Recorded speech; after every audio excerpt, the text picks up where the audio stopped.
तुका म्हणे एका मरणीची सय उत्तम जीवन कीर्ती मागे या युक्तीप्रमाणे अतिशय असं बाबांचं सांगायचं म्हटलं ना, बाबांनी पहिली सीताराम महाराजांची सेवा केली, अतिशय प्रेम भक्ती केली.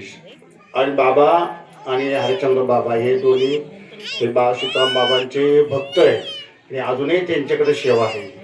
अतिशय सुंदर सेवा केली आणि सेवा करता करता त्यांच्या स्वप्नात आलं का एक आपल्या शेती खडकेश्वर मंदिर बांधावं.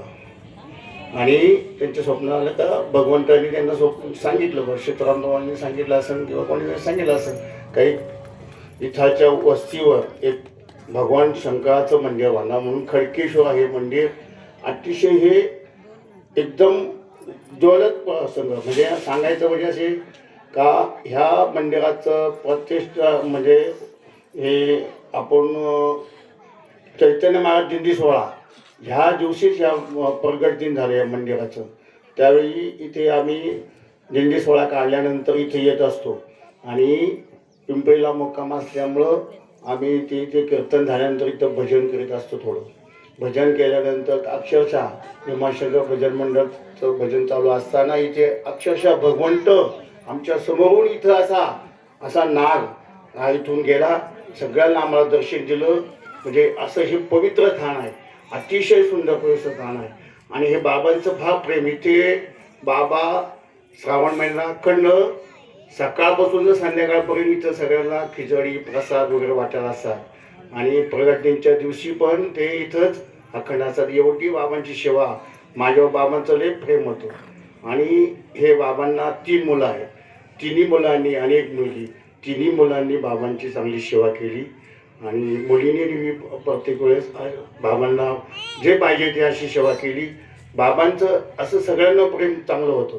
इथे बाबा आहे ना, आम्हाला माझ्यावर तर एकदम प्रेम, कधीच मला काही कमी. आता बाबांकडे एक सायकल होती, ते बाबा म्हणले बडे बाबांना दिंडी सोहळ्यासाठी सायकल द्यायची. 3 व्हीलर सायकल आहे, अक्षरशः बाबांनी ही आपल्याला दिंडी सोहळ्यासाठी दिलेली आहे. चार्जिंगची सायकल आहे.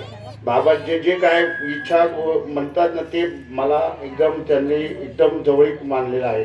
माझा एक मुलगा त्यांनी समजवले. असे बाबा गेले, अतिशय दुःख वाटतं. पण तो या अंकलनी पण अतिशय सेवा केली बाबांची. आमची चैतन्य महाराज दिंडी सोहळा आहे ना, ह्या दिंडी सोहळ्याची आमचं वैभव एकदम दिंडी सोहळ्यामध्ये म्हणजे सांगायचं म्हणजे वैभव आमचे रट्टाटे बाबा होते. आणि त्यांच्यानंतर आता बाबा तर गेले, पण त्याच्यानंतर आमचे बुट्टे महाराज अतिशय आमच्या अधिष्ठान ह्या दिंडी सोहळ्याचं आहे. या दिंडी सोहळ्याचं चैतन्य महाराज दिंडी सोहळ्यात कोणतीही गोष्ट कमी पडत नाही. भजन असो, कीर्तन असो, सगळ्या गोष्टीला हे बाबांचं आपल्याला एकदम सहकार्य असं. आणि सांगायचं म्हणजे असं का ह्या बाबांनी अतिशय सगळ्यांना देव पाहतो यांनी असं एक असं पत्रक काढली होती. देव पाहतो म्हणजे प्रत्येक समाजाला असं वाटलं पाहिजे का आपण देवापासून दूर गेलं नाही पाहिजे.